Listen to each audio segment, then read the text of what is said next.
Recently, some concept art for a Batman Beyond movie from the people who made the Spider-Verse movies has been making the rounds, and it looks awesome. I've never even seen Batman Beyond, and I want this to happen, but Warner Brothers seems to be hesitant about making it for some reason. Then I had an idea. What if I used my VFX skills to animate one of the shots to show what it could look like in motion? Maybe that would convince them to make it. But I only have a few days to get this done, so I don't know if this is going to be too ambitious. The first step was choosing which shot I want to recreate. This shot is probably my favorite, but there's no way I'm going to have time to figure out how to simulate a car destruction and animate this gooey kind of Venom looking person. So that leaves these two shots. And while this one is really cool, he's kind of just standing there, so there's not much I can add animation wise. So I'm going to go with this one where he's walking down the alleyway. Now normally my area of expertise is the Fusion tab in DaVinci Resolve, but I've finally started diving into Blender, which is going to be perfect for a project like this. So first I'm going to need a 3D model of Batman Beyond. I tried looking for a pre-made Batman Beyond model, but most of them were just going for a more realistic look, which wasn't what I was looking for. So I made one myself.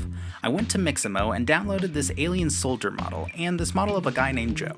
I brought the alien into Blender and went into edit mode and got rid of his head. Then I brought in Joe and got rid of everything except his head. Rest in peace, Joe. Then I positioned it so that it lined up with the neck. I gave both the head and the body the same cell shader. If you're wondering how I made it, I just followed this tutorial, so I'll link that in the description. I modeled some basic ears and added the symbol by importing the image as a plane, giving it some subdivisions, and connecting it to the body with this shrink wrap modifier.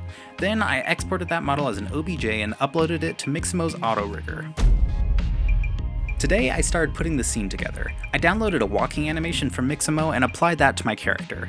I downloaded a building model from Paint 3D, I have a whole video on how you can do that if you want to check that out. I positioned that and started duplicating it and rotating it around to make an alleyway. I also downloaded a dumpster model and added that to my scene. I wanted to fill out the alleyway with some trash bags, so I added a sphere and kind of sculpted it into the shape of a bag using proportional editing in edit mode. Then I added a displace modifier driven by a cloud texture to give it some more details. I applied the same shell shader that I applied to everything else and distributed it around the scene using some particles. For the background, I made a pretty simple cartoon building texture in Fusion and put that on a plane, which I made pretty big and put in the background. I used the windows as an emissive texture. Since I'm working in Eevee, this doesn't cast any light on the environment. So to fix that, I added an area light and lined it up with the building. I used the same method to make some neon signs. Now the original art is pretty foggy, so I added a cube and made it cover the scene and gave that a volumetric material, which did a lot to make the scene look better. Then I used another particle system to simulate rain. At this point, I just started finicking around with things and was starting to have second thoughts about whether I'd bitten off more than I could chew. I'm a perfectionist, so if it doesn't look exactly like I want it to in my head, then I start getting super critical. I decided to take a screenshot of a frame and do a quick composite in Fusion just to make sure this could even work. And that did a lot to restore my confidence. I still have a ways to go, but I'm pretty happy with the progress I've made today.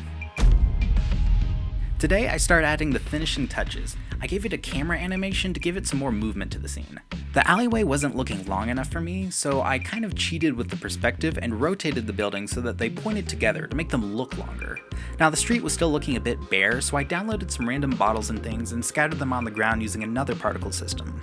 The rain was making things really slow since I was using so many particles, so to make things easier I downloaded this rain video from productioncrate.com and I put that on some cards throughout the scene. That way I could bring down the particle count a ton on the particle rain. At this point there was nothing else to do but render it and hope there weren't any problems I missed, since I wasn't going to have time to re-render it. Once it finished rendering, I brought that into Fusion to do some compositing, where it really started to come together. I added some glow to the lights and added some vignettes so that the focus would be on the center of the frame. I gave it some lens distortion to add some visual interest, and I added some cinematic black bars because those make everything cooler. To make it look more cartoonish, I added the posterize effect. After a bit more tweaking of everything, here was the final shot.